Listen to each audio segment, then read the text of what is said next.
Please everyone, please, please, please, sir.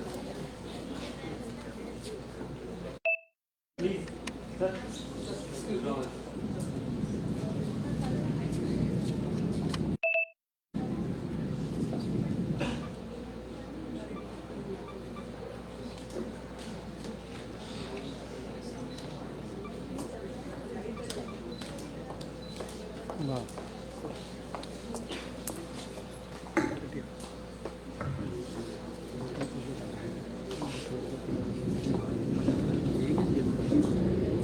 Good morning, ladies and gentlemen. On behalf of the Faculty of Management, Academy of Higher Education and Research University, it is our great pleasure to welcome you all to the 16th International Conference on Innovative Business Practices for Global Sustainability. This prestigious event aims to explore groundbreaking business strategies that foster sustainability at a global level, tackling environmental, social, and economic challenges through innovation and strategic solutions.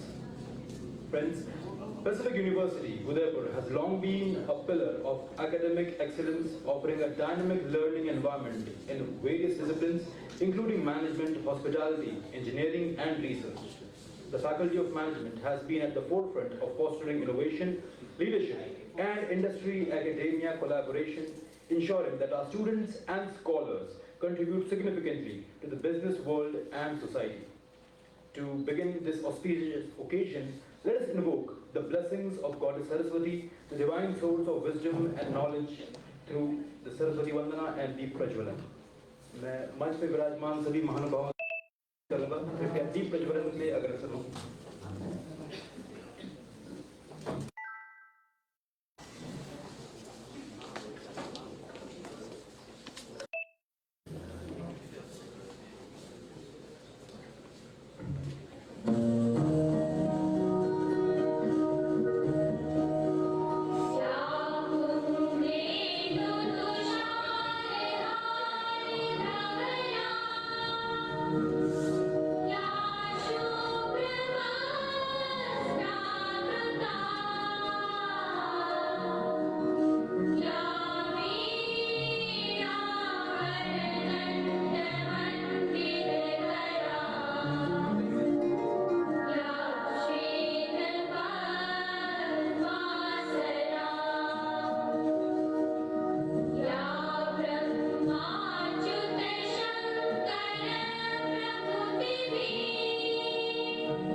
Thank you, everyone. Now, to honor and extend our warm welcome to our distinguished guests, may I now request Professor Dipin Mathur, sir, Dean, Faculty of Management, to honor our chief guest, Professor Ajit Kumar Karnatak, sir, Honorable Vice Chancellor, MPU at Udaipur, with the floral welcome. Please give a huge round of applause for him.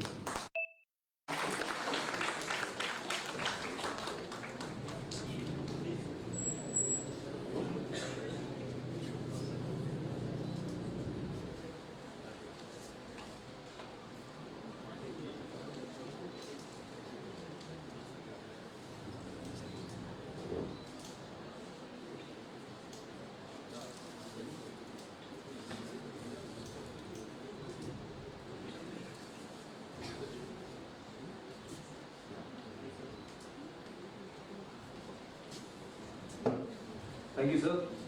May I now request Professor Pushpakan Shakdati, sir, to honor our guest of eminence, Professor B.P. Sharma, sir, Chairman, UNESCO MGEIP Asia Pacific, with the floral welcome.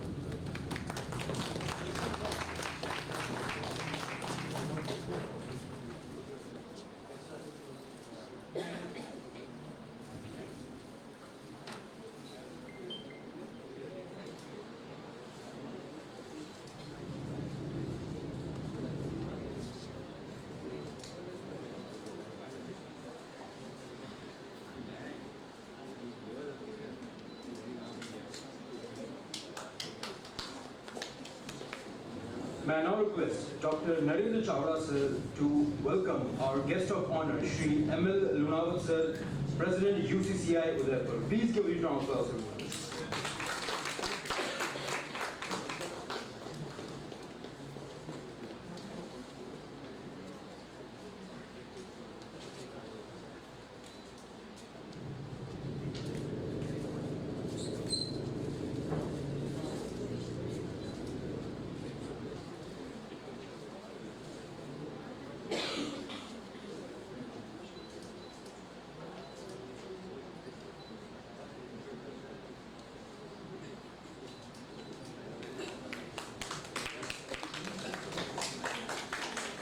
Now, I would like to request Dr. Ashish Adolia, sir, to honor our keynote speaker, Professor K.P. Venugopal Rao, sir, Honorable Director, SIBM Hyderabad.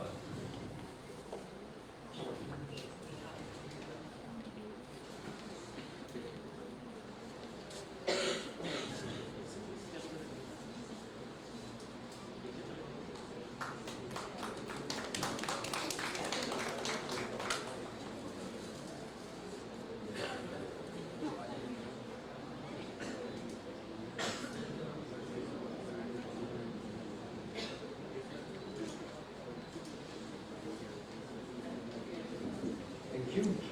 May I now request Dr. Gaurav Joshi, sir, to welcome Professor Hemant Kothari, sir, Honorable President, Pahe University.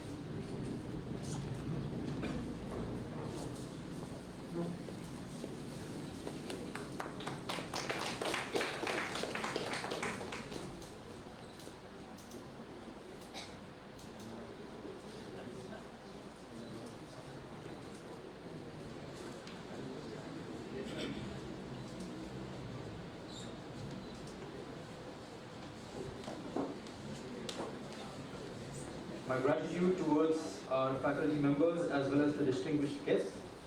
And now, to officially inaugurate this conference and set the stage for today's discussions, I now invite our esteemed Dean, Faculty of Management, Professor Lipin Mathur, sir, to deliver his speech. Thank you.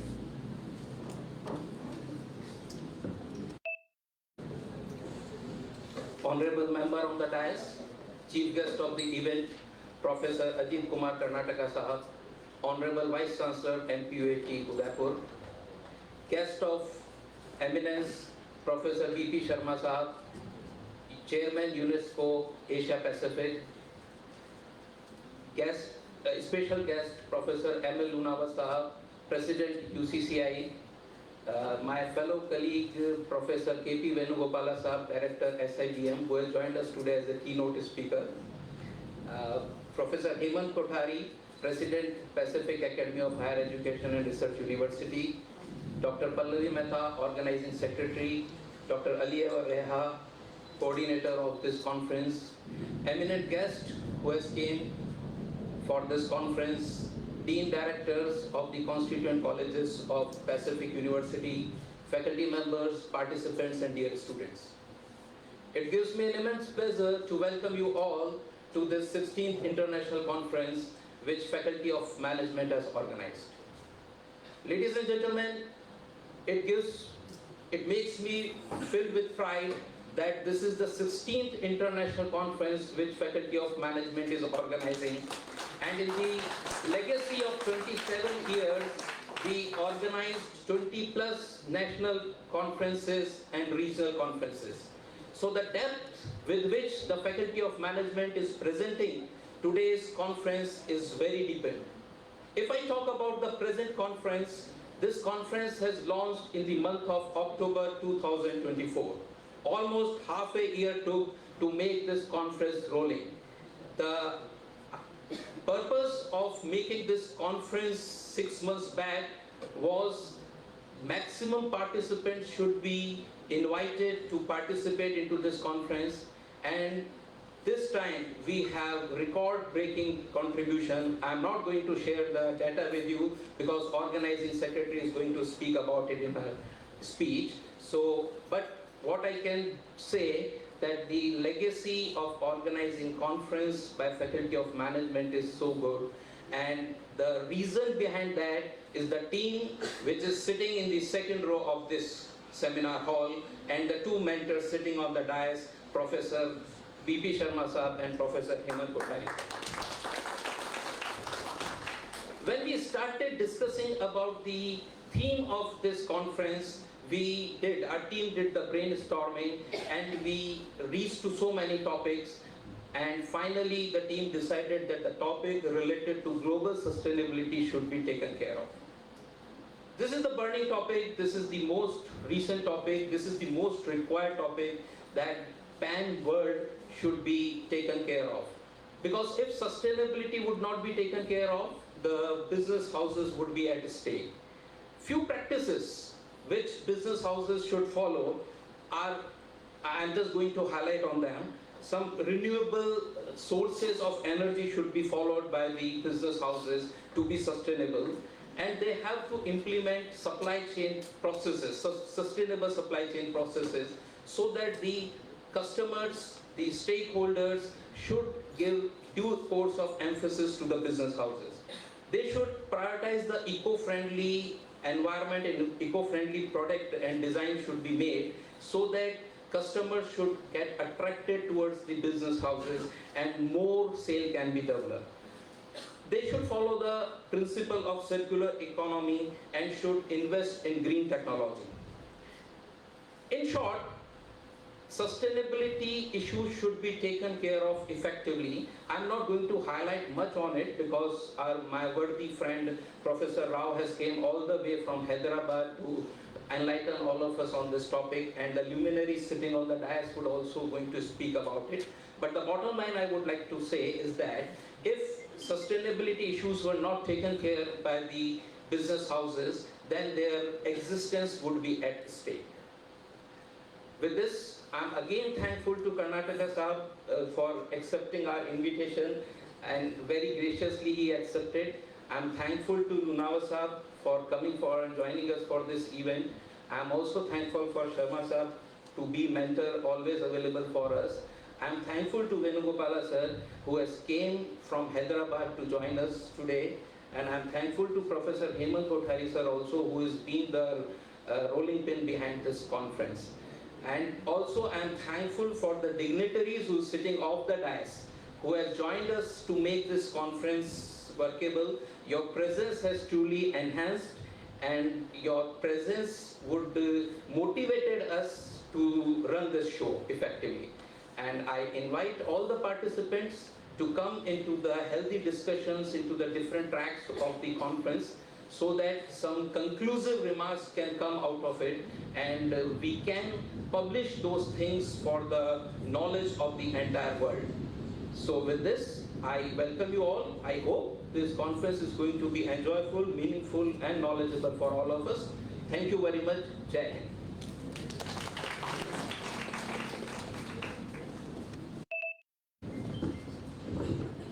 Thank you so much, sir, for your warm and inspiring words. And ladies and gentlemen, to give us a deeper insight into the vision and objectives of this conference, I now invite Dr. Pallavi Mehta ma'am, Organizing Secretary, 16th International Conference, to share her thoughts. Ma'am, over to you.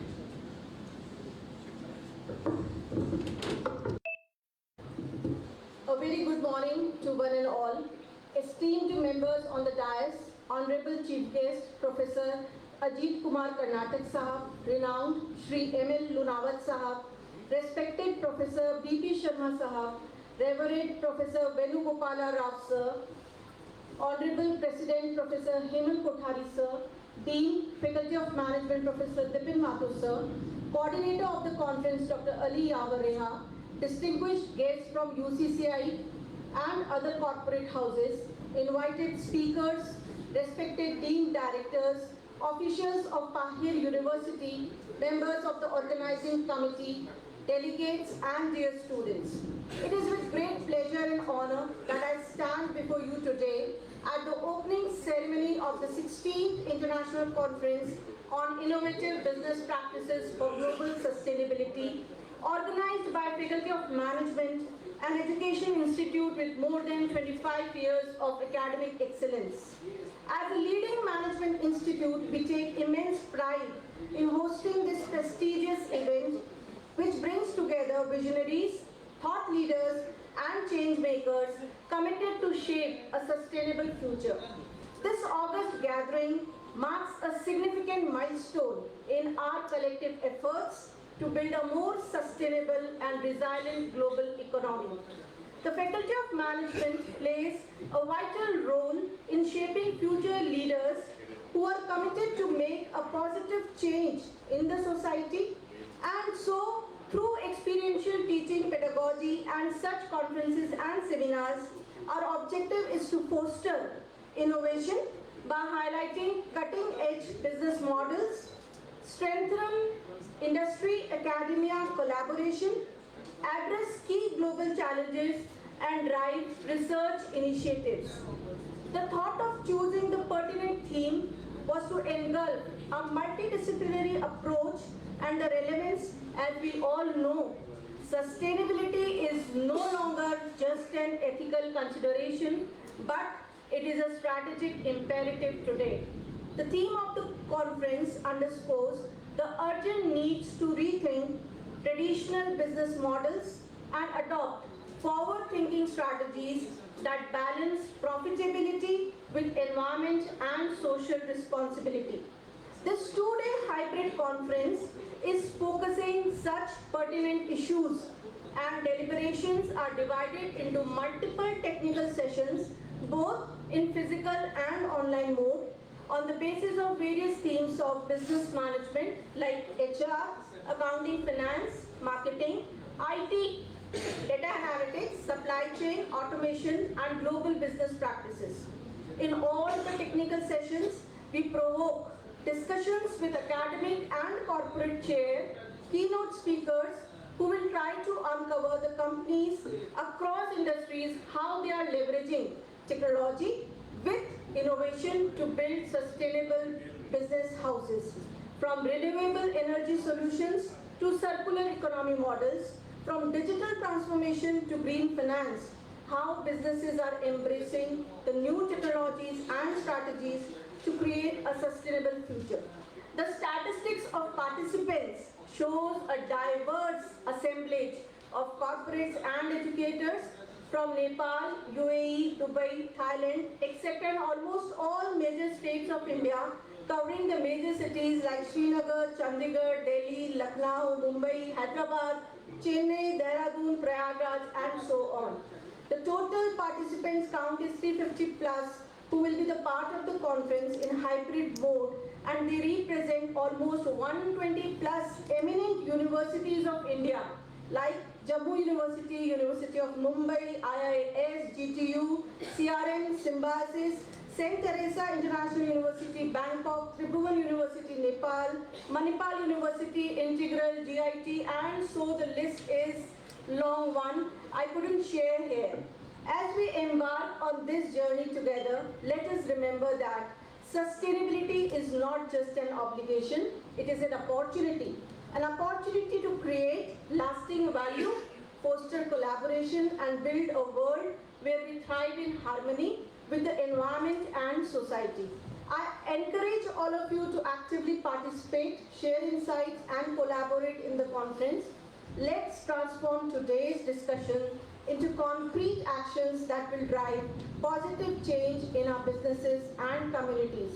As a part of the conference since inception, I bestow my sincere thanks to one and all, especially the Almighty, my mentors, my parents, by whose blessings and inspiration I was able to give a shape to this academic endeavor. and my brief note will be incomplete if, being the organizing secretary, I extend a heartfelt gratitude to all the luminaries on the dais and off the dais for their kind consent and valuable inputs for the success of the mega event. With that, I formally once again welcome you all. Let us work together to shape a better tomorrow, because sustainability is about mindset, responsibility and action. Whether in business or daily life, every small effort counts. Thank you very much.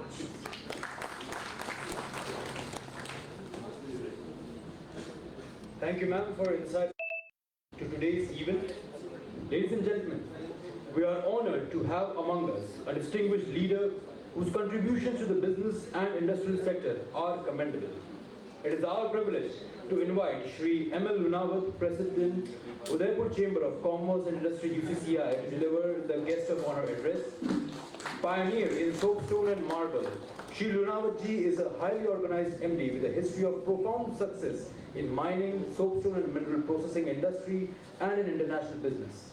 He has thrice served as the President of Indian Soapstone Association, achieved Zee Hindustan Award for recognition of his exceptional contribution towards social and economic development of Udaipur. He has also achieved many state and national awards like the MSME for outstanding efforts in entrepreneurship. Sir, the stage is all yours. Thank you.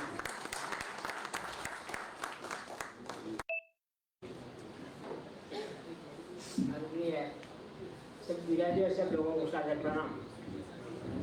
आज के समारोह के मुख्य अतिथि महाराणा प्रताप कृषि university के विश्वविद्यालय के कुलपति प्रोफेसर अजीत कुमार जी कर्नाटक साहब, आदरणीय विशिष्ट अतिथि यूनेस्को MGEIP एशिया पैसिफिक के चेयरमैन प्रोफेसर BP शर्मा साहब, आज के कार्यक्रम के मुख्य वक्ता हैदराबाद से निर्देशक प्रोफेसर KP वेणुगोपाल साहब, आज के कार्यक्रम में अध्यक्ष Pacific academy of higher education and research university के अध्यक्ष प्रोफेसर हेमंत कोठारी साहब, आदरणीय प्रोफेसर दीपक बाथो साहब और सभी विराजी मेरे सम्मानित सदस्य।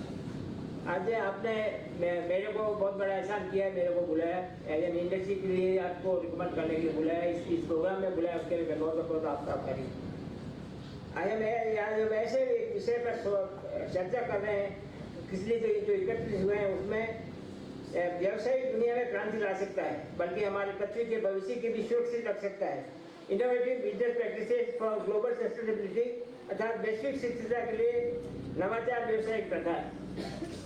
इस बारे में मैं सब जानते हैं, व्यापार और उद्योग किसी भी देश के अर्थव्यवस्था की हित की हड्डी होती है, लेकिन अगर व्यापार केवल लाभ कमाने और सीमित रह जाए तो पर्यावरण, समाज एवं प्राकृतिक संसाधनों की विपक्ष की जाए तो यह विकास टिकाऊ नहीं रह सकता। यही कारण है कि आज हमें नवाचार व्यवसायिक प्रथाओं की ओर से ध्यान देने की बहुत बड़ी आवश्यकता है।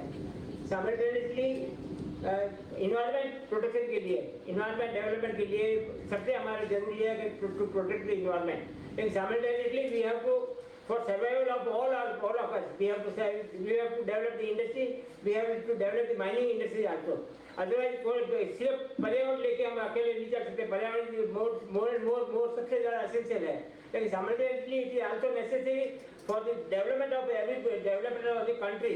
It is necessary that every population, जितनी population है उसके एम्प्लॉयमेंट के लिए साधन वही है, और दूसरा प्रोटेक्शन के लिए भी साधन वही है। माइनिंग भी एसेंशियल पार्ट है और इंडस्ट्री भी एसेंशियल पार्ट है। साइमल्टेनियसली जितना हम प्रोटेक्शन इन्वायरमेंट के लिए कर सकते हैं, maximum we should develop for the protection of environment, लेकिन साइमल्टेनियसली गवर्नमेंट को और सब लोगों सबको मिलकर ये प्रयास करना चाहिए।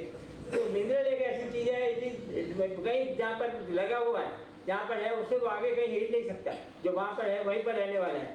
तो इन्वायरमेंट का प्रोटेक्शन करने के लिए फॉरेस्ट डेवलप करना है तो हम नॉन मिनरल एरिया में जहाँ पर भी डेवलप करना चाहें वो कर सकते हैं, और लेकिन मिनरल लैंड के ऊपर जब प्रोडक्शन करेंगे, रिजर्व कर देंगे, फॉरेस्ट कर देंगे, तो हमारा जो नेचुरल प्रॉपर्टी है, मिनरल की जो प्रॉपर्टी है पूरे संसार में, जो हमारा देश ऐसा है, इंडिया ऐसा देश है जहाँ सब तरह के मिनरल हैं, लेकिन काफ़ी टाइम से इन्वायरमेंट की प्रोटेक्शन करने के चक्कर में उन्होंने सब जगह रिजर्व कर रखे हैं। तो maximum mineral reserve for the forest area और इन्वायरमेंट प्रोटेक्शन के लिए गेम्स एंड डिक्लेरेशन में लगा रखा है। तो जितना हमें प्रोटेक्शन करना है इन्वायरमेंट के लिए, सबसे ज़्यादा प्रायोरिटी इन्वायरमेंट प्रोटेक्शन की है। लेकिन simultaneously for the development of any nation it is also necessary to protect the industry development simultaneously in the mining development. तो इसे जो आज प्रोग्राम रखा हुआ मेरा आपसे सबसे विशेष अनुरोध है कि आप सब लोग ज्ञानी लोग हैं और आप लोगों का जो दिमाग रहता है वो उस दिमाग में रहता है how to sustain the development. तो डेवलपमेंट में साइमल्टेनियसली सब चीज़ें साथ साथ में रहनी चाहिए। तो आपकी जो इस प्रोजेक्ट की जो रिकमेंडेशन है that should be confined to development of the environment, protection of the environment, simultaneously development of the mining industry, development of the trade and industry. आज प्रश्न ये उठता है कि नवाचार व्यवसायिक आवश्यकता क्यों उत्पन्न हुई है। इसका प्रमुख कारण यह है कि आज पूरी दुनिया में जलवायु परिवर्तन, संसाधनों की कमी, प्रदूषण जैसी गंभीर समस्याओं को जूझ रही है।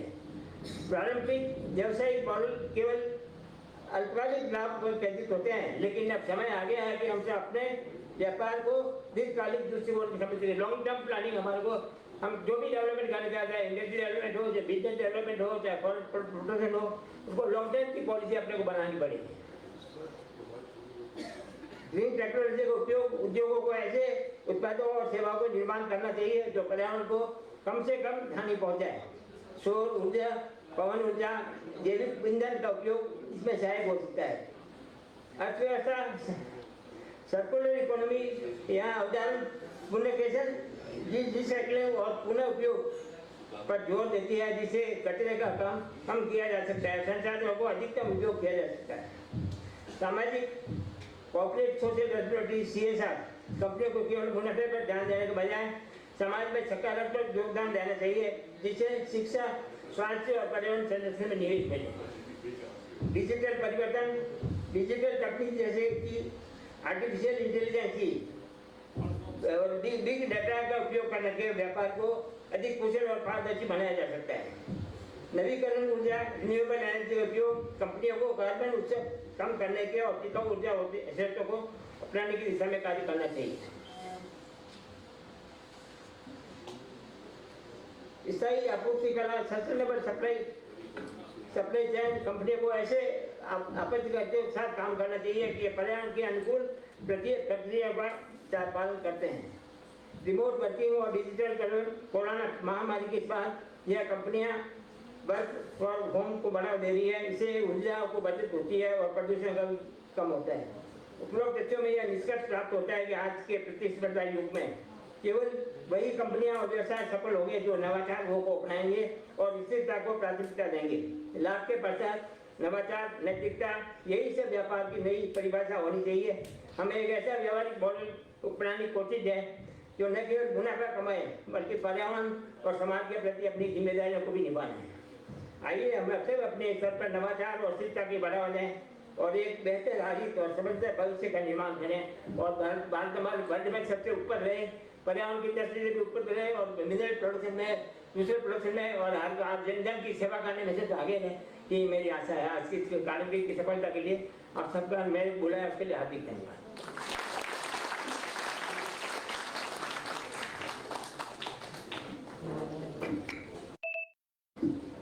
Thank you, sir, for your valuable insights. आपके सुविचार हमारे साथ काफी लंबे समय तक रहेंगे.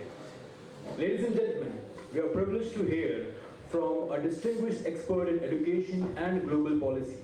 We have among us Professor B.P. Sharma, sir, Chairman UNESCO MGEIP Asia Pacific, to share his thoughts as our guest of prominence. Professor B.P. Sharma, sir, is a distinguished academician with over 44 years of teaching experience. He is the group president of Pacific Group of Universities, Udaipur, and has served as Vice Chancellor of Gautam Buddha University and Pro-President of Pacific Academy of Higher Education and Research. A key figure in education policy, he is the Chairman of UNESCO MGIEP and a member of the High-Powered Committee on the Indian Knowledge System. He has represented India in World Trade Organization ministerial meetings and delivered lectures globally. Sir, the stage is all yours. Thank you.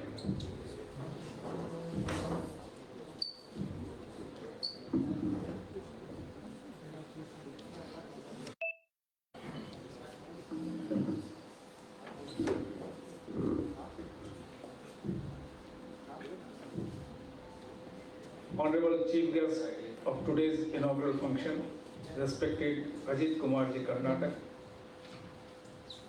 Professor Hemant Kothari, President of Bahar University, as well as presiding over this today's inaugural function, distinguished guest and a renowned business innovator, Mangilalji Lunawat.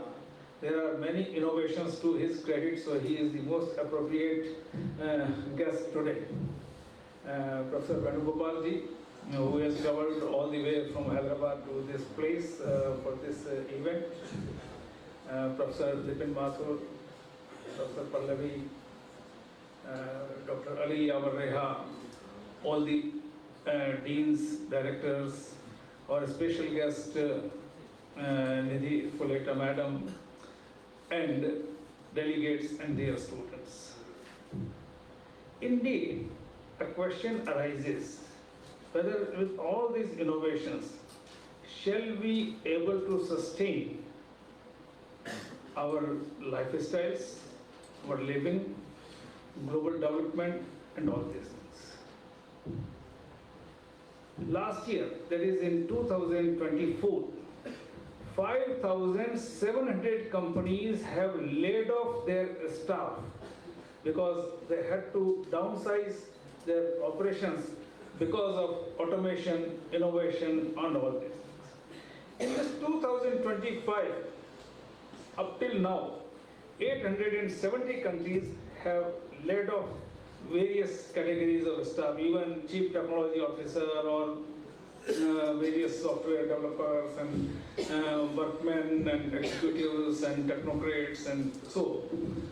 So I think today it is the biggest challenge how to sustain by adopting innovative practices. Now we have developed new methods of business.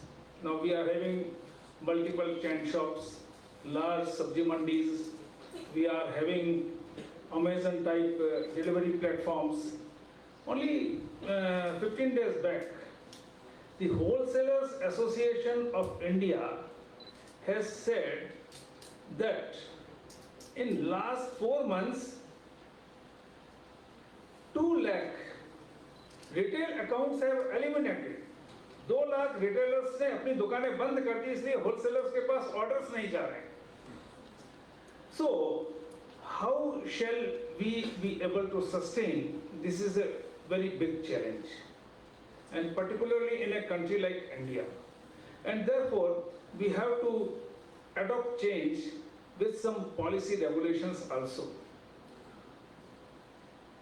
Now, when I see that these days artificial intelligence is making big rules, automation, mechatronics, and all these things are likely to create joblessness. To sustain, probably we have to work on social entrepreneurship. We have to divert people towards social enterprises. So somewhere to sustain the living standard. For example, US is saying, and Bill Gates and all Elon Musk, and they are saying that in US also we will have to give universal basic income to those people who would be rendered jobless. Now, US can give universal basic income to its people with its huge revenue base and large manufacturing base. Shall countries like India be able to do that? And therefore, I think, say today we have non-proliferation treaty. We have missile technology control regime. These are the international agreements to control the nuclear proliferation, to control the spread of lethal missiles. So, should we not have some international understanding or some convention, some agreement, so that we can also ensure that new technologies are assimilated in such a way that they do not cause vast joblessness. Secondly, even when we talk of environmental sustainability, our chief guest is a person of sericulture and honeybees. He specializes in honeybees. Now, we never think that honeybees are the cornerstone for our food security. हमारी 18 से 20% फसलों का yield जो है due to insect pollination. Fruits and vegetables also have almost around 50% yield due to insect pollinators. और इस building में कम से कम 20 मधुमक्खियों के छत्ते मुझे दिखाई देते थे in 2007, 8, etc. Today I do not see. So sustainability is from the point of view of environment also, from the point of view of business practices also, from the point of view of technological advancement also. Now today, almost we see 60% of global manufacturing has confined into 4 countries out of a polity of 204 countries. 28% with China, 17% with US, 7% with Germany, 7% with Japan, and now with the advancement of technology, it would concentrate more and more, and therefore it would be creating vast disparities also, and therefore I think we have to think of creating alternatives how to sustain all those people who would be displaced. So with the displacement, I think upskilling, reskilling, retraining of the existing manpower, that is also very essential. And somewhere also we have to inculcate entrepreneurial bent of mind, because jobs would be eliminated, but entrepreneurship has immense potential. Entrepreneurship को मैं एक छोटे से example से समझाना चाहता हूँ. If somebody opens a small shop, maybe a tea stall or maybe a stationery shop or any counter, or if he works on desktop printing from home, or he is doing some other job from home, and if he earns 500 rupees today, if he spends that 500 rupees today morning right now, then those 500 rupees would be going to another businessman. Say if that person, tea stall owner, he has to buy a jacket for his son or daughter, so he will go and buy the jacket for his son or daughter. Then the hosiery shopkeeper may go and buy some books for his son or daughter. Then that bookstall owner, he may have to purchase some sweets from sweet shop. Then that sweet seller, he will have to buy new cooking materials like ghee or oil. So if this 500 rupees has a transaction velocity of 10 into 500, then it would be fetching a turnover of 5,000 rupees in that locality in a day. So in next 30 days, it would be fetching a turnover of 1,50,000. And in 12 months, it would be fetching a turnover of 18 lakhs of rupees. तो 500 रुपए की एक अगर जो है enterprise की sale है, it can generate turnover, income, employment, manufacturing to the tune of 18 lakhs of rupees. And that is why CIA, Confederation of Indian Industries, has estimated that today India has a population of more than 143 crores, out of which 90 crores are in the working age, between 15 to 64. By the year 2030, our working age population could grow to 100 crores. CIA has observed that if all the people of working age are engaged in proper enterprise, then India can become an economy of $40 trillion. आज America भी $26 trillion की अर्थव्यवस्था है, China $16 trillion की अर्थव्यवस्था है. So somewhere to sustain, we have to arouse entrepreneurship in our youth, social entrepreneurship, and also we have to find new practices so that we can find some jobs for all kind of people which are getting displaced. Regarding the business practices, no doubt. In the field of marketing management, in the field of human resource management, in the field of finance, and we have been developing and evolving many new practices, and with the advent of technology, now very soon I think we will be doing away with coding and all these things, so newer languages will be taking care of that. So on the one hand, innovations will take place, we'll have to evolve new practices. Now say for example, customer relations management. Now CRM is a new practice of last 1 decade. In this way, on the one hand, we have to evolve new business practices. We have to face the challenge from innovations, and we have to find ways how to sustain the changes and innovations. So I think this conference would be serving good purpose, how to sustain the economy with the innovative business practices, with the innovative technologies. That has to be done. And Professor Ajit Kumar ji Karnataka has come for the first time. So I very humbly welcome him to this institute. He is a very dynamic agriculture expert. और मंगिला जी लोनावती, he is also an innovative person.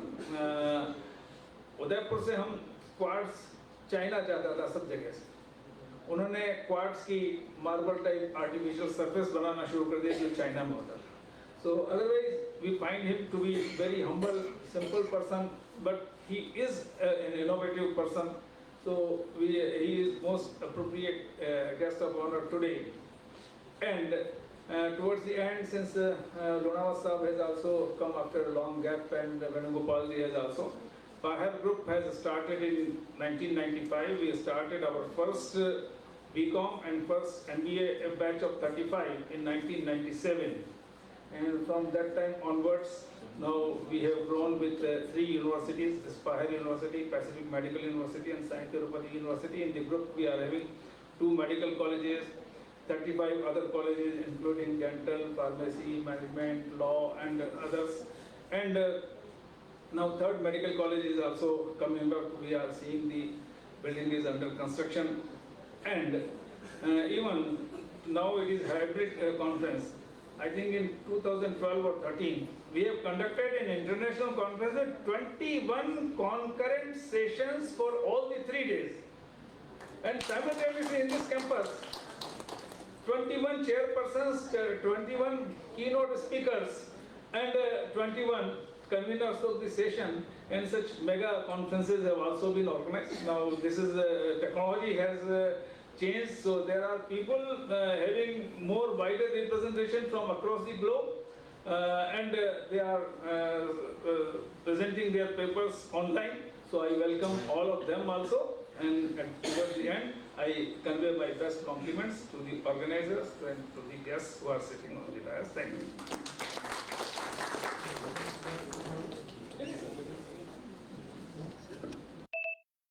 Thank you, sir, for your enlightening perspectives on sustainability and education.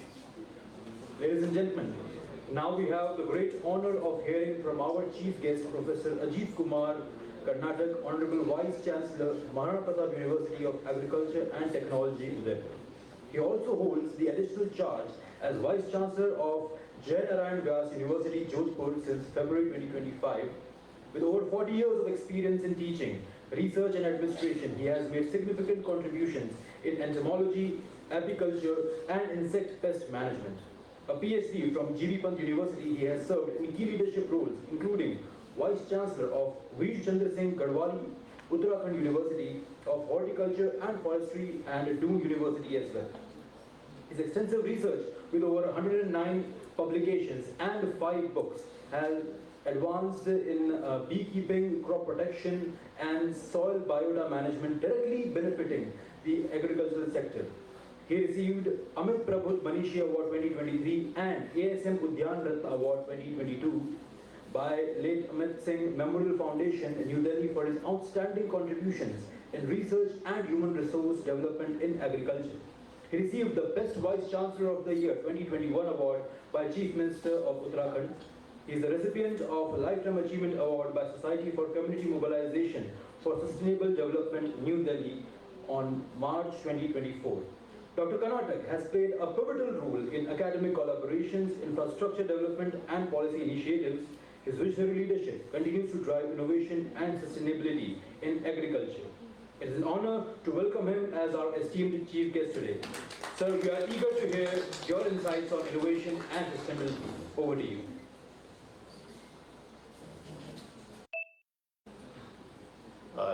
Thank you very much. Respected Honorable Professor P.P. Sharma Saab, the Group President of the Pacific Group of Institutions and Chairman of the Governing Board, UNESCO, MGIEP Asia Pacific, an internationally acclaimed personality in academia, Dr. M.L. Lunawat Saab, the Chairman of the Udaipur Chamber of Commerce and Industry, Professor K.P. Venugopala Rao Saab, the Director of the SIPM Hyderabad, Professor Hemant Kothari, President of the University, Dr. Dipin Mathur Saab, the Conference Director and Dean, Faculty of Management, Dr. Pallavi Mehta, Organizing Secretary, Dr. Ali, the Coordinator, Professor S.R. Malu Saab, Dean Agriculture, Dean of the Agriculture College, and Professor at our nationally renowned college, Rajasthan College of Agriculture, Dean of that college, Director Research of the University, Member of the Board of Management, and a wonderful personality. All dear participants, ladies and gentlemen, I take it as my fortune to be with you all in the inauguration session of this international conference on innovation business practices for global sustainability. So this is the 16th international conference. It means that 15 international conferences have already been organized by this institute. This is not just a joke. Organizing a national conference is very difficult, and organizing 15 international conferences, it shows that the interest of the institution is in academia. The person involved, the teachers involved, the students involved in the institution, they are working hard. I am beholden to Professor B.P. Sharma ji and the organizing team for giving me the chance of interaction with you all on this subject, which has sustainability in the center and business at the periphery. All of us utilizing the Mother Earth, which is depleting day by day. But still we are not utilizing the energy which we can harness from the sun. Overconsumption caused by this unlimited growth and development is the root problem of the climate crisis and negative effect on sustainability that all of us are facing today. It is estimated that each year we are using 1.8 times more natural resource than the earth can produce. Unfortunately, the population of India is increasing 1.89% per year. And the arable land means where we can do agriculture. Arable land is decreasing by 1.8%. So today we have touched the target of 332.22 MMT of grain production in India. But what will be the condition in 2047 when we will be completing 100 years of independence? And what will be our population? So, at both the sides, we have to ponder.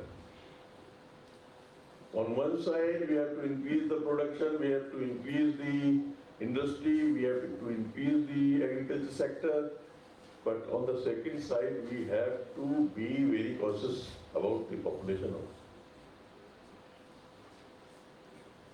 Because there is a simple relation between the increase of population and index of poverty.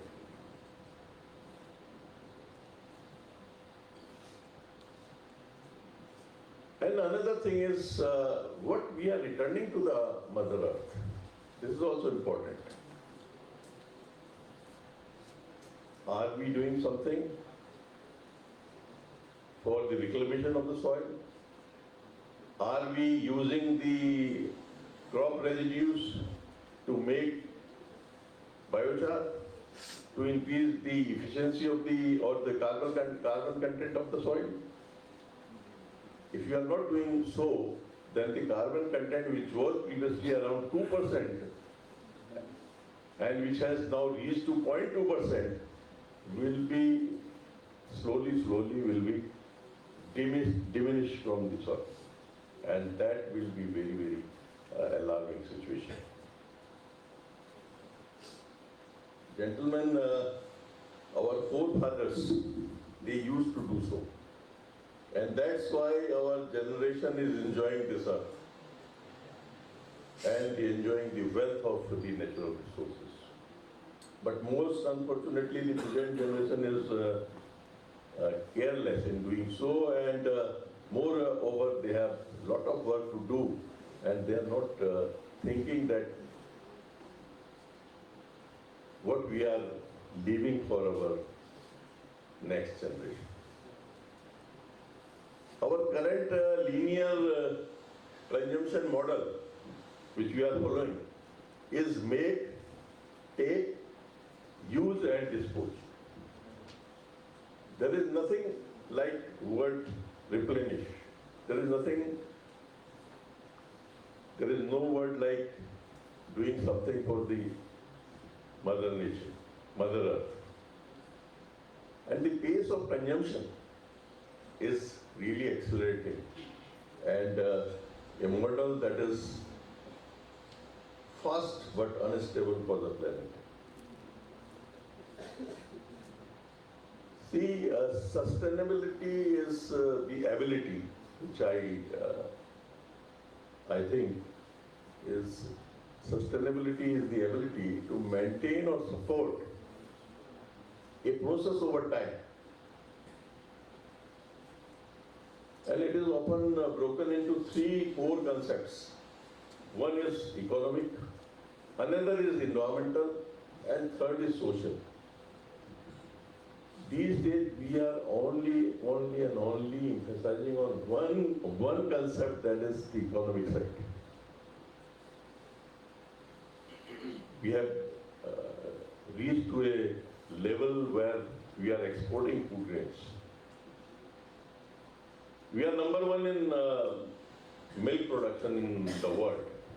We are number one in egg production in the world. We are number two in sugarcane production. Even after there is lack of protein diet to our generations, we are still doing very good in oil seeds, and we are doing very good in pulses also. Although there is need of more production in those areas. With the 4% of the world water, only 4%, we are feeding 17.62% of the population. And the agriculture is the most important sector which will be affected by the climate change. The service sector will not be affected. The business sector will not be affected. The industry sector will not be affected so much, but the agriculture sector will be affected. Or agriculture is not a business. People say that agriculture is a good business. After doing one is selling vegetables at Patna, and the name of his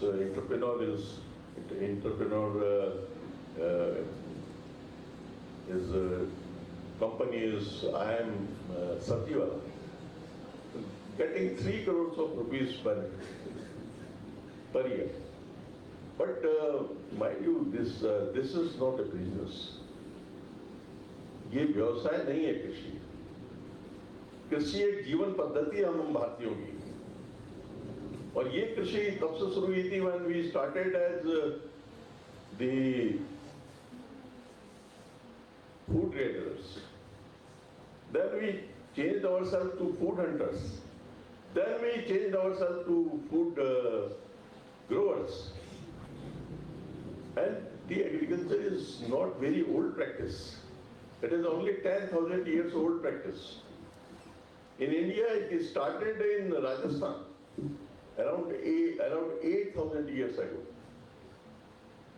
And from an economy which was known as ship-to-mouth economy in 1947, when we were dependent on the wheat given by the America in lieu of a project which was known as PL Hority,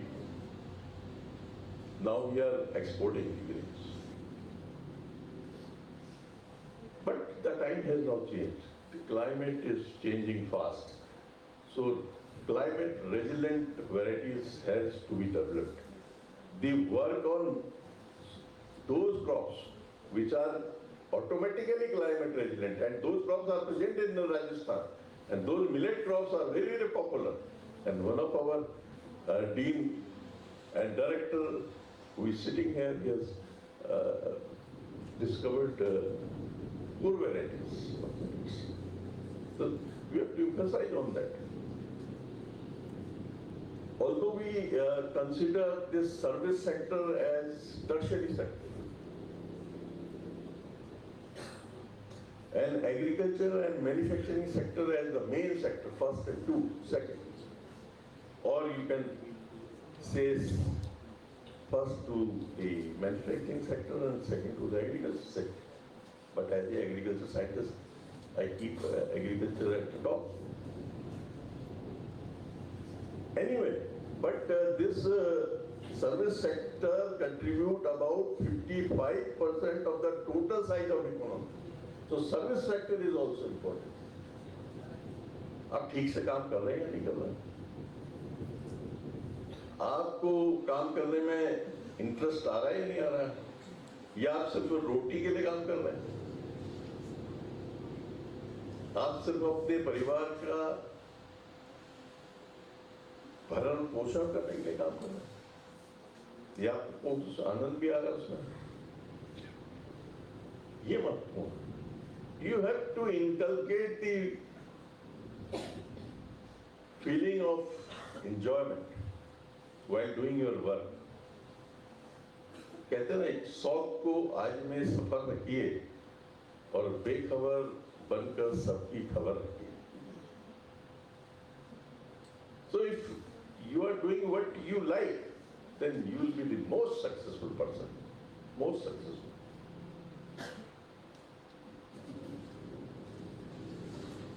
See, for sustainability, I always say that there are 3 important P's. One is people, one is planet, and the third is profit. If the profit will not be there, so the model is not sustainable. If the people will not be there, then who will be doing that work? And if we will not keep the planet into mind, then you will leave for our coming generation. So we have to see all these factors, and a circular economy, which is often called as the best possible solution to our problems, consists of concepts like reducing, अपनी जरूरतों को कम करें, रिफर्बिशिंग, जो पुराना है उसे ठीक करें, रिपेयरिंग, उसमें और चेंजेस लाएं, and recycling. If you follow these, reducing, reusing, refurbishing, repairing, and recycling, then the model is, I think, will be successful. Then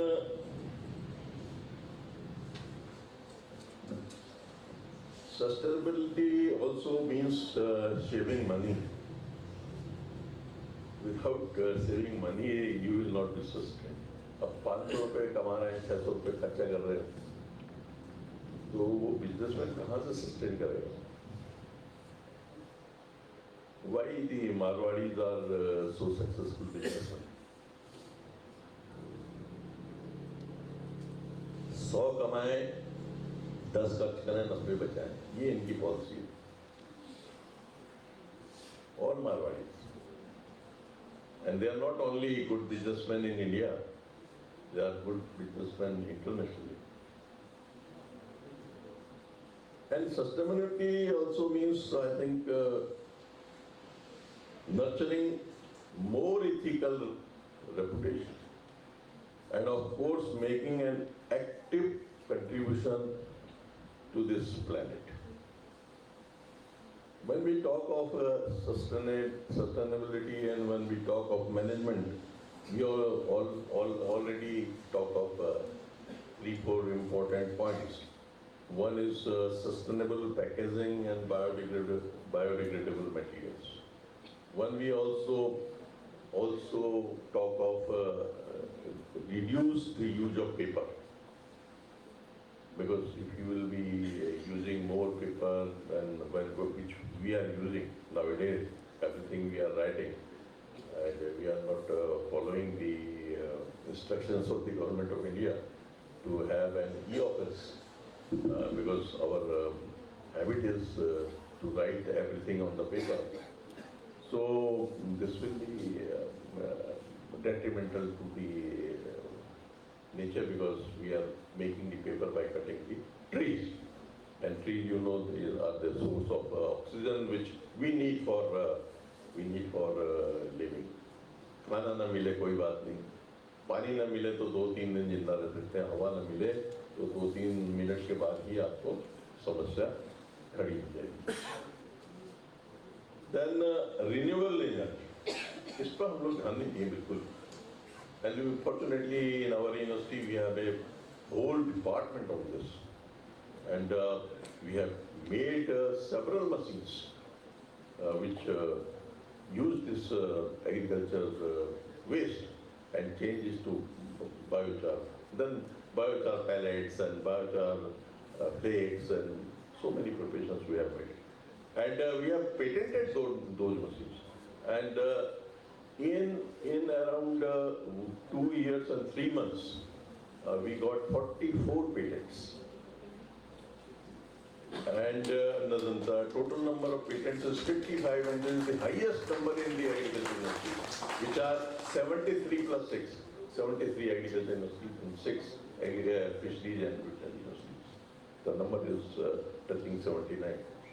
I'm very happy to see that there are 2 important journals which are published by this institute, and both have NAS rating is 8.16 or 8.76. So this is a wonder. A institution, not an institution, a college. This is a college, management college. There is a group of under the group of Pacific group of institutions. A college publishing 2 journals. And when I talked about this with Honorable Sharmali, Sarvasa, then he told that another college has also 2-3, and 3rd college is also having 2-3 journals. And having such a wonderful NAS rating, it means that the scientists are working hard, and not only scientists, those persons who are working as chief editor and editor are also working hard, because it is not easy to get a rating of 8.7. So by chance I thought that what is this? Then I saw this journal. You will be surprised that even institutes, national, international institutes present in India, they have not such journals with them. So I really appreciate this. But I also believe that when we dealing with the potential waste, so work on the formula of 3R, which is very important. Reduce, reuse, and recycle. This should be there. And this implies in all the sectors, not only agriculture. Because I'm an agriculturist, so I always, whenever I talk of agriculture. But this is also present in different sectors also. But my family is not only in agriculture. My elder daughter is MBA from Ahmedabad, and my younger daughter is doing PhD in Oxford, and also working in Google DeepMind. So by default I know about the management, and by default I know about the AI, and by default I know about how to read the minds of the people. So what they have made a institution. The Google has made a institution, Google DeepMind, and they are working on that. The AI, the magic of the AI, you have seen. You just see one Elmara. Then after some time, all the companies Elmara will come without your searching. So now the people are making such innovations that they can read your mind. And the name of the institution is kept Google DeepMind. So there are so many things which are coming, and some will be very beneficial, and some will be beneficial but also risky, and will be very detrimental if we will not use them with caution.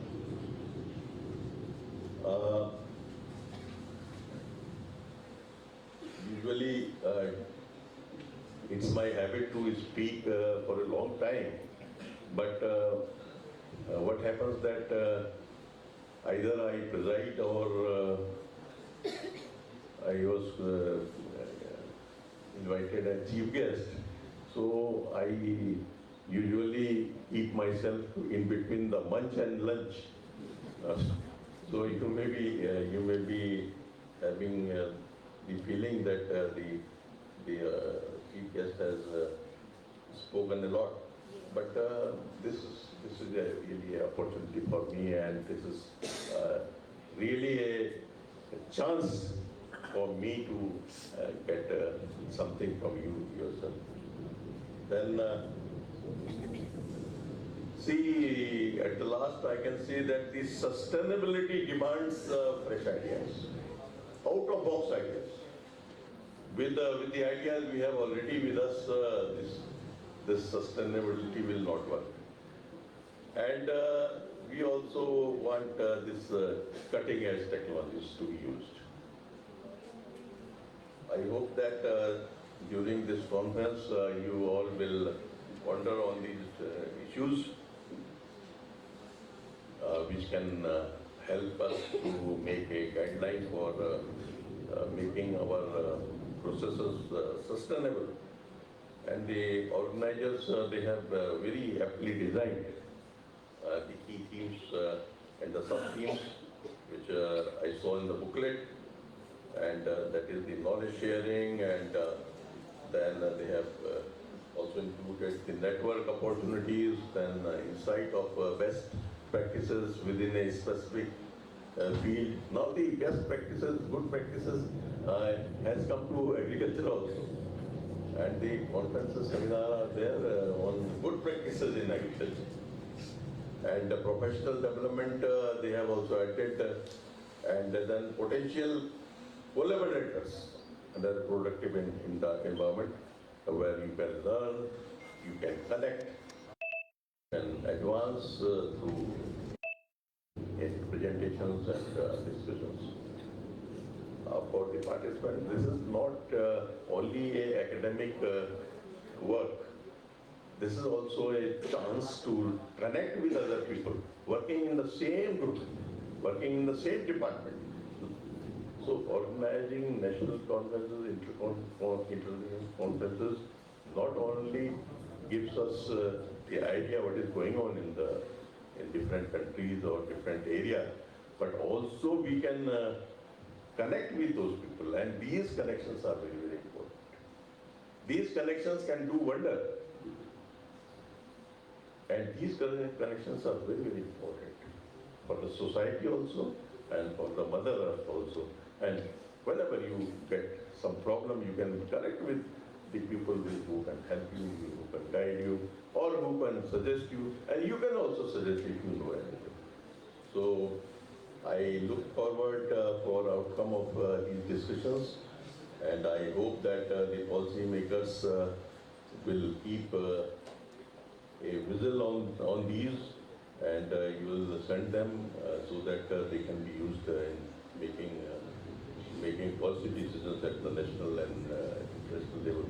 I thank Honorable V.P. Sharma Saab and Professor Vipin Mathur Saab for and all the organizing team for inviting me and organizing such a wonderful event, and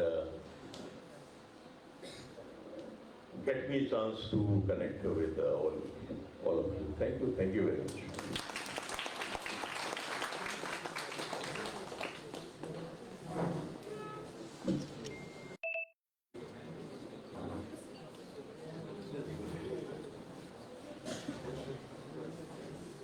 Thank you so much, sir, for your invaluable words and visionary outlook. Sir, we as kids used to learn about the 3 R's, that is reduce, reuse, recycle. And now through you, we have now about to learn about the 5 R's with the addition of repair and replenish. And that is something that we all are going to remember. So thank you very much for that. And now, a special moment for this conference is the unveiling of our official souvenir book, which encapsulates the key themes, research, and insights of this scheme. We invite our distinguished guests to join us for the unveiling ceremony.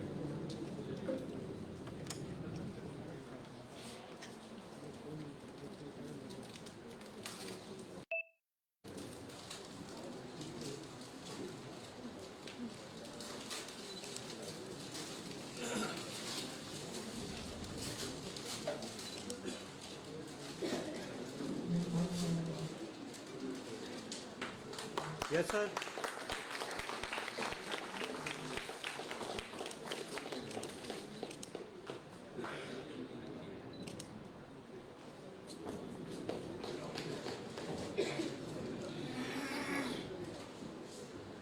Thank you.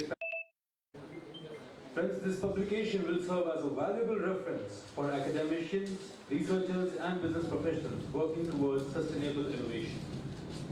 And now, we turn to one of the most anticipated sessions of the day, the keynote speech. A keynote address sets the direction for the conference, inspiring us with visionary ideas. We are privileged to have with us Professor K.P. Venugopal Rao, Director, Symbiosis Institute of Business Management, Hyderabad, an alumna of Osmania University with degrees in law and education. He has over 2 decades of experience in teaching, research, and academic administration. His expertise spans accounting, taxation, capital markets, and banking, with teaching engagements at esteemed institutions like Osmania and Calcutta University. A prolific researcher, Dr. Rao focuses on commodity and stock markets as well as accounting standards with publications in reputed international journals. He currently mentors 6 research scholars at SIU and serves on its board of studies and academic council. With a strong industry interface, he has conducted executive training programs for leading organizations including Railways, Bayer Limited, L&T, and QDs. His contributions to Faculty Development and Management Development Program further highlights his commitment to academic and professional experience. Sir, we really look forward to your insights. The stage is all yours. Thank you.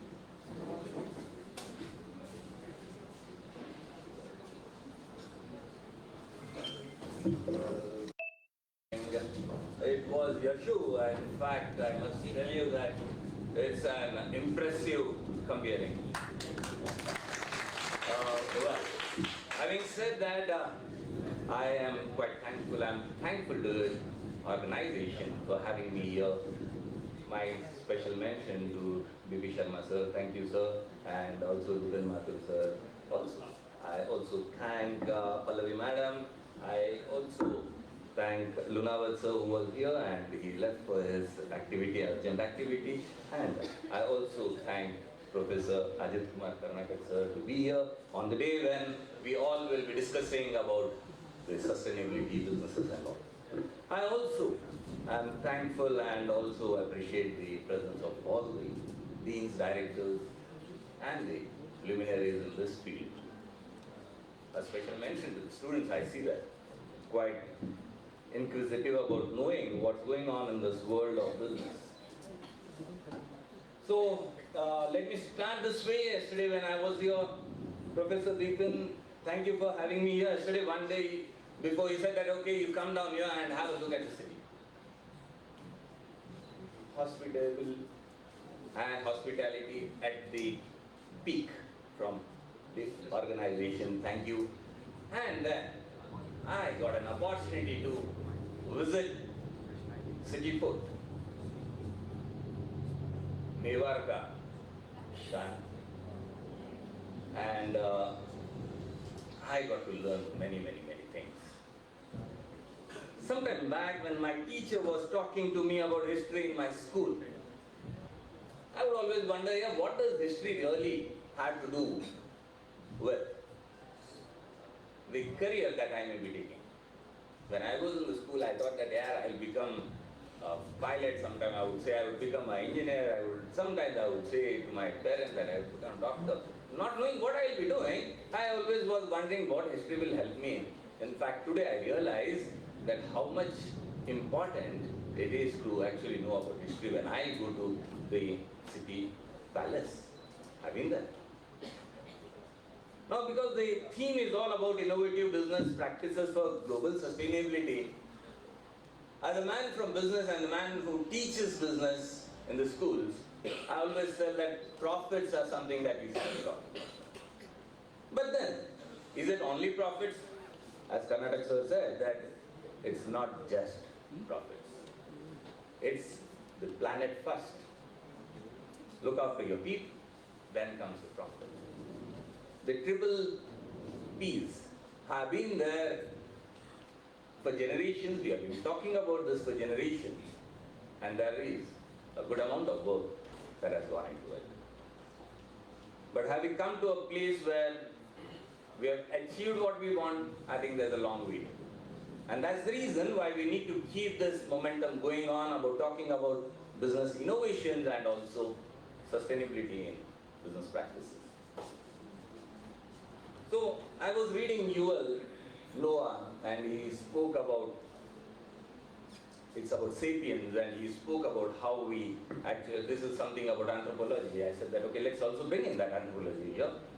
He spoke about how human as a species has evolved. And as we all know, there's a complete system, an ecosystem in place. But then we human beings, being human beings, would want to get some benefit out of whatever resources that we have got. I saw that disruption didn't happen today. It's from the time that we actually came on this earth. We started doing some tweaks here and there. We always would want to tweak and take the benefit out of the systems that are there, or the environment, that's it. Oh, one such example I give you is that if at all you look at the food chain, if you look at the food chain, in the jungle I would rather say the lion should be the king. But what happens to the lion today is actually sitting in the zoo. He's finding it difficult to live in the jungle because we have disrupted that. Can the environment sustain this?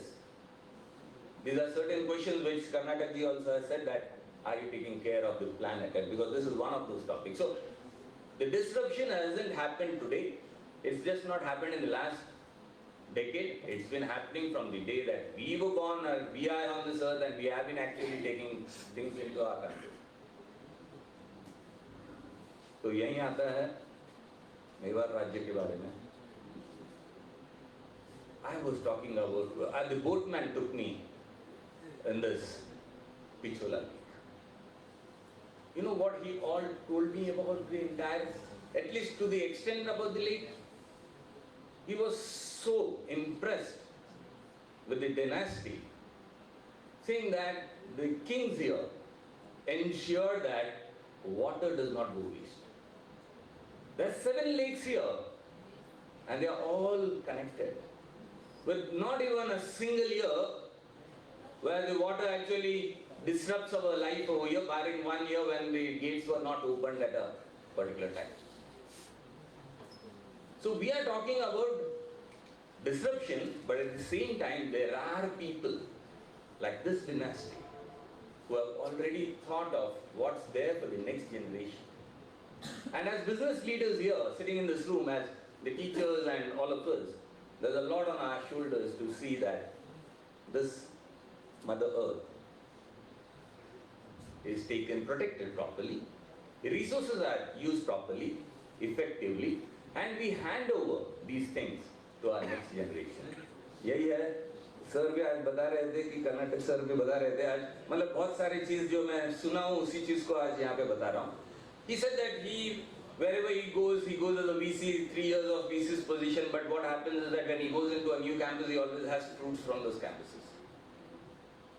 But a tree actually gives fruits only after 3 years. तो जितने भी fruits इन्होंने खाए वहाँ पे, someone else has already done the work. So also, on our shoulders lies this responsibility that we also keep or take care of this nature, and we also plant something and we take it forward. So planting is not exactly what he is an expert in agriculture. Probably we as businessmen can talk about the areas that we are good at. He has given a good formula about repair it, refurbish it. Now, then also replace it is not to be there. Don't go for replacement, keep on refurbishing, repairing, use it, reuse it. These are certain points which have been carried here. So I was also thinking that what is that India has been doing in this front? Why? Lunawat spoke much about mining, it was his area. I'm an academician. When I go to the class, I actually look at the larger landscape and I go to the class. So when I am invited here, I will be again having the same flair of talking to you on a larger aspect. So on the larger aspect, what does India do? Where do we stand? So I was actually going through some of the stats from where we stand. The Niti Aayog index, innovative index, is something I was looking at, and we were standing somewhere in the 40th rank in the nations of 163 nations that they had taken up. And we see that we were on 40th the last year. Now that means that there's a lot of work to be done. To rise to the top 1, 2, or at least top 10, there's a lot of homework to be done. And where does it start? It's all about the organizations, it's all about the academic organizations who come together with the corporates. So there was one more report by IIFL, because I think Yash may have said that I am also teaching this capital markets, and also it's my basic idea to go back to the reports, the industry reports, and I was seeing that the IIFL report says that India has been spending certain amount of money towards innovation. So there was a comparison as well. So we don't stand anywhere near the nations which are advanced, the report was talking about those advanced nations. They spoke about US, it speaks about the UK, Germany and all. We are nowhere closer to that. But what? What is the amount of spending that we do towards this research? Is only 0.2% of the GDP.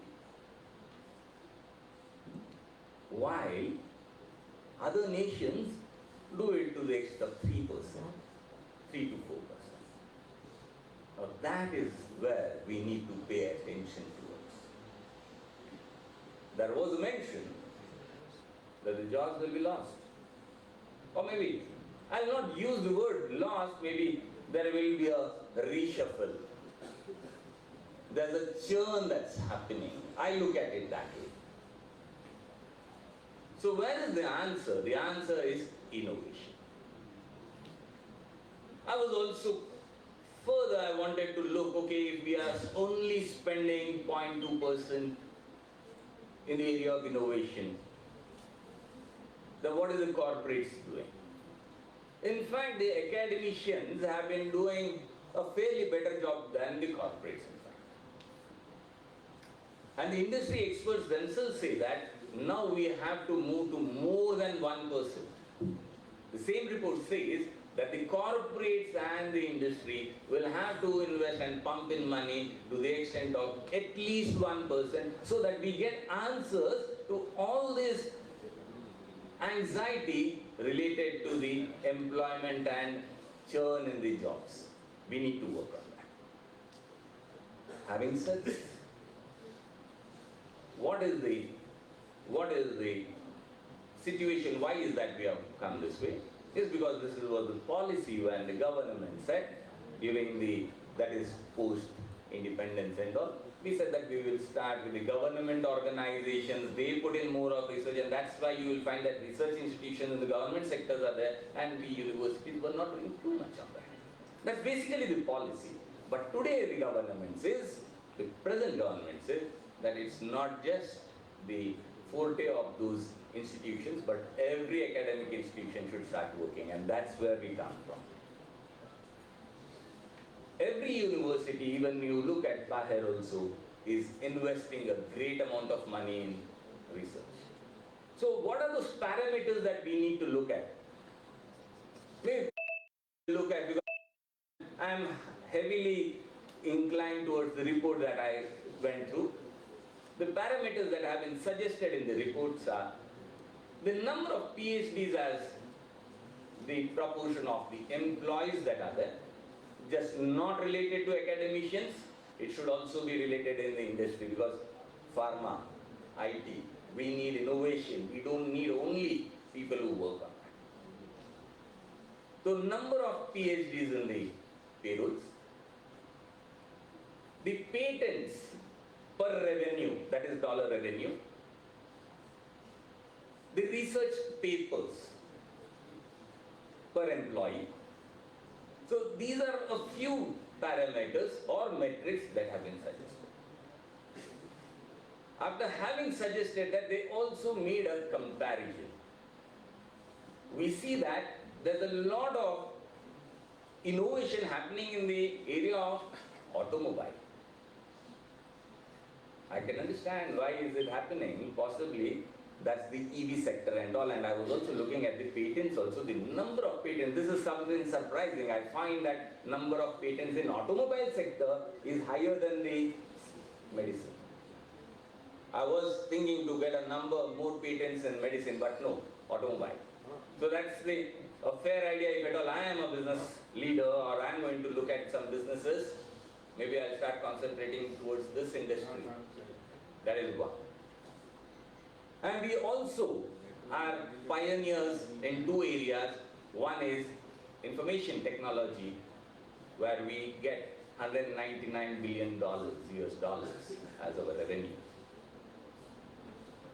But again, we are only growing at a 6% CAGR in the last 9 years, which doesn't seem to measure the way we are doing. We also don't find too many patents. in our country vis-a-vis the countries that have been compared with. Again, because we are the back-end officers, we really don't work in innovation in this space of IT as well. We are only the back-end officers. We are given that we only do that outsourcing jobs. So this is a time when Sharma sir said that jobs are getting displaced. This is a wake-up call. And we need to start looking at how can we make the best out of the technology that's available outside. At the same time, can we become innovators? Because innovation is all about how we can apply it. So today's research conference, as was told that, okay, we will have a good intellectual discussion. This can also lead to paper publication, because this is one of the metrics that we were talking of. This will also help the students here to choose research as their career, become PhDs. Thank you for giving this platform to the students and faculty. Now we are meeting this, but now point arises here. Now the point arises here is that how much of it is translated. This is quite important. Today in this room when we are talking of it, let's talk about whatever research can be translated on the ground. What are the results? Today in the morning I was really impressed with our Ali sir bringing in a small innovation when he said that, okay, why use pins but rather use a paper to hang on this particular badge over here. So these small things are creative ideas. Good. Can you take to the next level? These are certain things as students sitting here. Keep your curiosity high. Let there be a lot of creativity. Finally, it will lead to innovation. Now, having said this, I was also looking at another aspect to it. Is when we talk about research, most of the times, it limits to the higher echelons or intellectuals. And possibly I look at a paper which talks about a GARC model or an EGARC model, econometrics model, and so on and so forth, coming from the time series research that we keep on doing. Now the point here is that, can we include everyone? Is it only those, that 1% of the crowd who are sitting in the capital markets, are we only working for them? Possibly we should start looking at including the entire society, and that's where social responsibility, what Sir said, social entrepreneurship, what Sir said. I think that he left, all of you have left only few little things for me to speak, because it was powerful addresses each one has given. So this social entrepreneurship, if at all you again look at your own region, you find this Jaipur food. That is indigenously, basically, it's an indigenous innovation. And I was even talking to, now one that ran to my mind, I was even talking to one of my colleagues in my own organization who said, sir, मैं Jaipur food मंगाऊंगा for my parent. His mother leg got amputated and he wanted to get that. So, please understand, he earns a small amount of money. He is not that rich guy. But these researchers who have done it earlier have actually helped the society at large.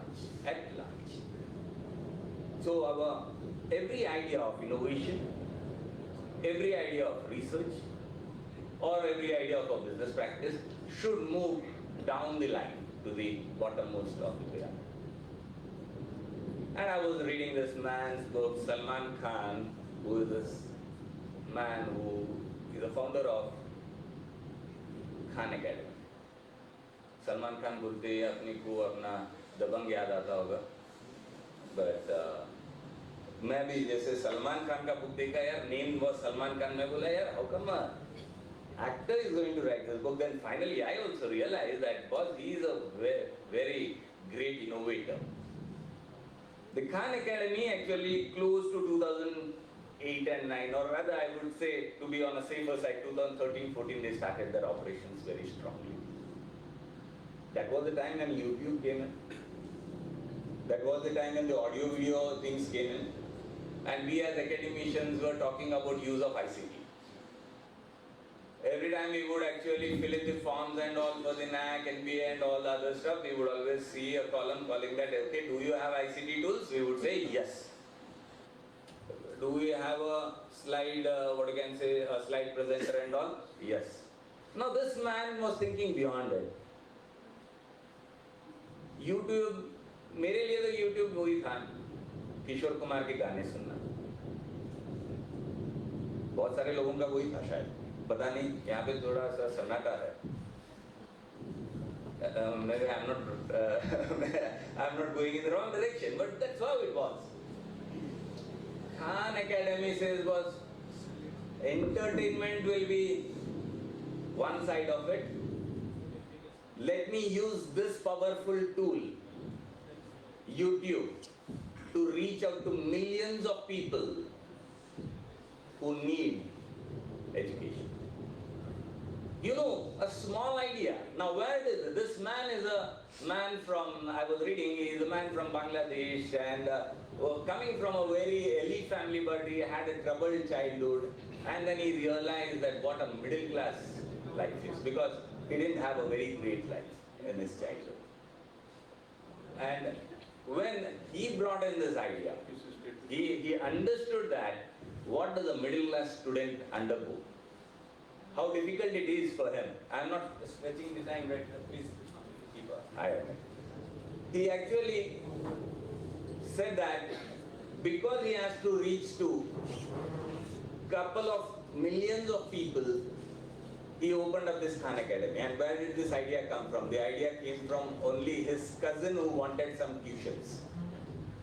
A small thought, a small idea, a platform available for entertainment, but it has been transformed into a platform for education. And I am sure that all of you sitting here in this room and myself would like to learn at my own pace. And these are the videos which actually help all of us. So one small innovation, but you know what? It generates humongous amount of revenue for him. And for him, it's easy to convert it and monetize the entire company. But the company still, or the organization still works as a not-for-profit organization. And that's how it works. All of us sitting here would have some small little ideas. A Zomato coming up is again a small idea from some boy, or this was people who were trying to understand the menu cards in their own region, and basically they were trying to figure out kahan pe kya khana milta hai. And slowly they all brought it to a particular model where they would actually circulate these menu cards across their network. And finally the idea of a Zomato comes in, or finally the idea of a Swiggy comes in. Now are they again sustainable? I would always leave this question to the audience here. I will leave it. Because if at all I look at this Zomato which has been listed very recently, I saw that the price was quite high when it was listed, but then slowly you see that the price is also going down. Now the price is not a bad, what you can say, a benchmark to understand what the value is, but then does it be a sustainable business is always a question. Because how are they operating it? What are the inputs that go into it to make their profits are something that we will have to think of. So having said this, what I will say is that I will take another example. I'll take another example here before I leave, because this point of employment has come in. Most of us today in our Indian economy, if you look at it, you see that a pyramid is formed. Top leaders, decision makers, middle managers, and the people on the ground floors. And in fact, the bottom of the pyramid is heavily loaded. You will find more laborers and all the other people working on the ground today, because of that AI revolution that we are into. I find the chat GPT and all coming in and actually invading everyone's desktops and laptops. What has happened here is that whatever work I would have got done from one boy gets done within 2 minutes, or whatever work I would have got done from the PA to my PA to director, I don't really need a PA to the director now. So everything is done in the chat GPT. So one job lost. Now what would happen? What would happen to the same job going forward? So we need to be more innovative in inverting this pyramid. Trying and inverting this pyramid. Instead of the pyramid having those people who are unskilled at the bottom and they lose their jobs, we need to actually have a larger amount of people on the top. And it gets narrowed because all the mundane jobs will get done by the AI going forward. Now, can I give employment to those many people on the top? And the answer to it is entrepreneurship. The answer to this is each one, instead of going for a 9 to 5 kind of job, should start looking at actually creating organizations, enterprises, where they provide employment but not in large numbers and everyone starts getting employed. So let's look at it. And also one more thing, we can use this chat GPT or any other AI tool as a personal assistant. Just now I said that, okay, you really don't need a personal assistant going forward. Possibly the personal assistant will tell us, okay, now this is the time you go for your medical checkup, this is the time you go for a cup of tea or break and all the other stuff, which is already there. So we really don't need this thing. So these are certain things that we should give a thought on. And I'm sure there would be a couple of papers and discussions revolving around these things that we have spoken of, right from the environment to some technological innovations that have come in. And I would love to hear from the organizers going forward that the outcome of this would bring in some good papers and all. Thank you for patient listening.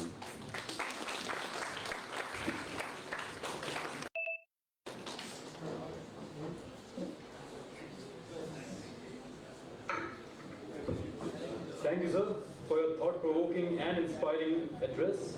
You focused on the significance of passing on from one generation to the other and the focus on innovation for ground realities. And as a Bachelor of History, I am grateful for an inclusion of the subject in your speech. And we know that those who don't learn from history are doomed to repeat it. And now, to culminate this inaugural session, we now invite our esteemed President, Pahar University, Professor Hemant Kothari, sir, to deliver the presidential address. Sir, over to you.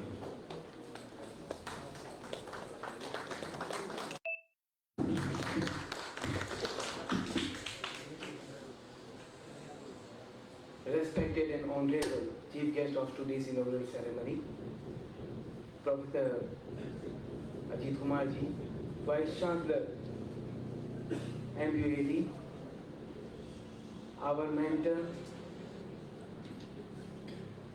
and most renowned economist of India, Chairman, MGTIB Asia Pacific, Group President, Pahar Group of Institutions and Universities, respected Professor B.P. Sharma Sahab, in absentia, the renowned industrialist of Udaipur, Mangilaji Lunawatji, Chairman and President UCCI, keynote speaker Professor Venugopalji, Professor Dipin Mathur, Dean Faculty of Management, Dr. Pallavi Mehta, Dr. Ali Yawar, Deans, Directors and Heads of the Institutes of Pahar University, invited speakers, guests, delegates, faculty members, and dear students. It's an honor to be part of a journey which is going to revamp the future, leading to an era replete with potentials, promises, and unmatched opportunities that we can harness through focusing on sustainability and designing our research which is beneficial for both industry and whole humankind and all living organisms. And I'm happy that you have recognized and acknowledged the immense responsibility in crafting a future that aligns with it. Friends, in rapidly evolving landscape, of global, we all are witnessing lots of changes, especially post-COVID. The emergence of fourth industrial revolution, led by digitalization, artificial intelligence, machine learning, robotics, blockchain, and beyond, has continuously pressing managers to think more innovatively so that they can thrive their organization competitively. Similarly, not even governments, outside stakeholders, environmentalists, but also employees and employees which are thinking to join companies are pushing management to think towards green practices and encompass social innovation in their overall management policy. Similarly, friends, world today is going through toughest times, witnessing war between Russia and Ukraine, Israel, Hamas, Iran, issues like high inflation, falling rupee against dollar, slowdown in economies, and recent changes, especially I'm marking, recent changes in America's stance in relation to trade and tariffs, in geopolitical scenarios, and as you all know, these were not very much known few years back. Thus, it is pressing for time for top management. They are rethinking, they are working hard and finding difficult how we can thrive through these doldrums. Thus, it becomes imperative for we as a researcher to think beyond, to work towards this direction so that we can help industries to become more competitive, to think more socially innovativeness, to think how we can strategize our practices, strategies to encounter these trade and tariffs which are going to be imposed in future, and they are already in existence. Couple of days, America has already put some tariffs and trades, restrictions on Japan, Mexico, or Canada like that. So, as a researcher, we need to think more proactively, more promptly. Why I am talking this? Because we have a vision. We want India to be Viksit Bharat by 1947. और जब हम विकसित भारत की बात करते हैं तो हमारी इंडस्ट्रीज को ग्लोबली सस्टेनेबल होना पड़ेगा, और उसके लिए बहुत ज़रूरी है कि हमारा रिसर्च जो है वो इस तरीके से हो कि हम सोशल इनोवेशंस को, जो कि हम बात कर रहे थे, आपका रिसाइकलिंग, रीयूजिंग और लाइक दैट, तो हम उसको भी लें. ये जो ग्लोबल चेंजेस जो अभी रिसेंटली हुए हैं, इनको भी उसको इंक्लूड करें और कैसे हम उसको थ्राइव कर सकते हैं ऑर्गेनाइजेशन को, ये थॉट करने की बात है और नए तरीके से पूरी रिसर्च को ले जाने की बात है. Thus, I urge all the people who are engaged here to engage more critically in deliberating here into various domains of knowledge. Moreover, ideas that can alter, reconcile, and perhaps most importantly to forge paths that can ensure organization to come out from these difficult times. Therefore, I am confident that this conference will serve as a base of ideas and collaborative momentum, a platform that fires the imagination and fortifies collective purpose. Over the coming days, we all will have a chance to learn from eminent scientists and scholars who bend the arc of innovation. We will witness awesome, inspiring discussions and brainstorming sessions that will bring about instances across diverse disciplines. I personally believe that the rich tapestry of cultures, ideas, and collaborations we weave today can bridge divides, spark revolutionary breakthroughs, and plant seeds of solution-based thinking. Hence, each of us here are vital to this discourse, bringing unique perspectives that ignite, inspire, and resilience in the world that at times seems more polarized. At last, I extend my sincere gratitude to the organizing committee, distinguished speakers and guests, especially delegates who have made this conference possible. Your dedication and commitment to advancing knowledge are truly commendable. As I conclude, let us remember that every vision of progress starts with a single thought, and that thought, once combined with passion, ability, and collaborative action, can erupt into a revolution of transformative impact. Thank you for being part of this remarkable event. Together, let us shape a brighter future for betterment of whole mankind and universe. Jai Hind, Jai Bharat.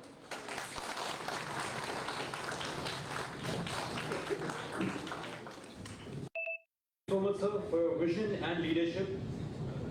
And as we approach the conclusion of this inaugural session, it is time to express our heartfelt gratitude. To deliver the vote of thanks, may I invite Dr. Ali Yavar Riaz, sir, Coordinator, 16th International Conference. Sir, the stage is yours.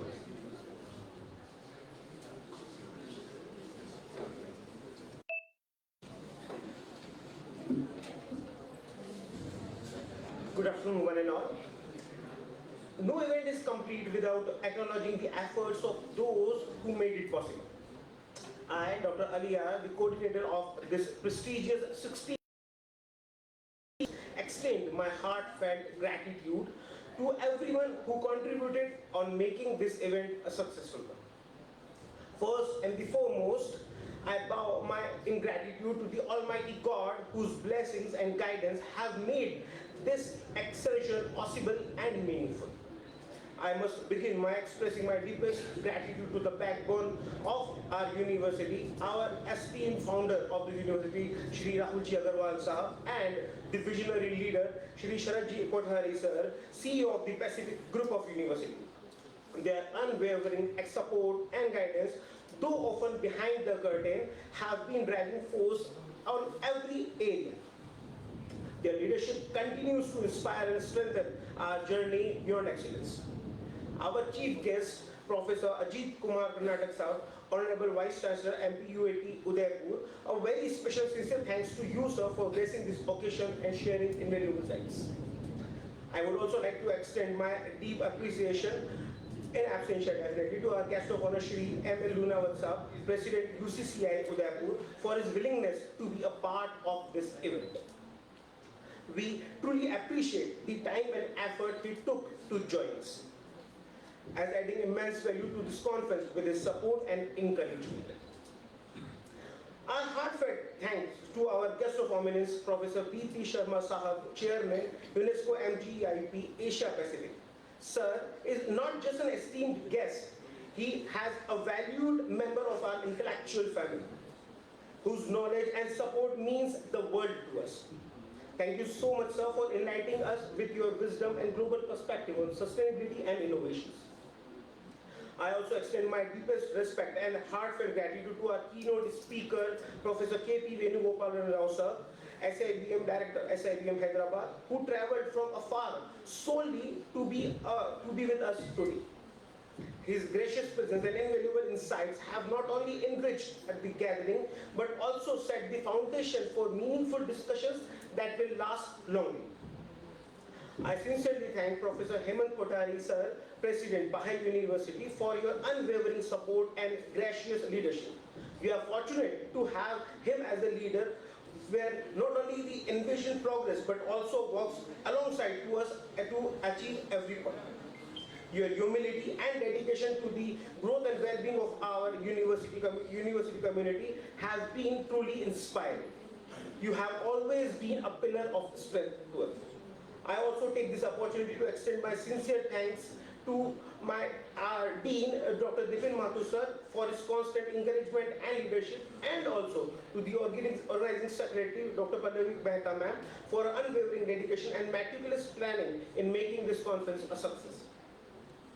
A big thanks to all my colleagues, staff, students, and definitely the presenters who have actively participated and contributed to the rich discussions that shaped this event.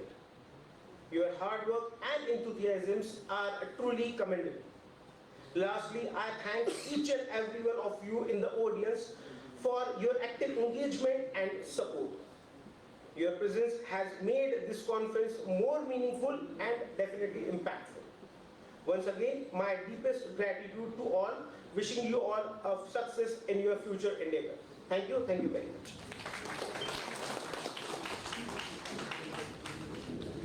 Thank you, sir, for acknowledging the efforts and contributions of everyone involved.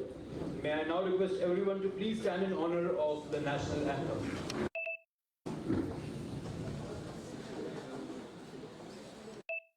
Jana Gana Mana Adinam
Thank you everyone. You are all requested to kindly proceed for lunch at PIM campus, and the technical sessions will commence after the lunch at the PIM campus. That brings us to the conclusion of the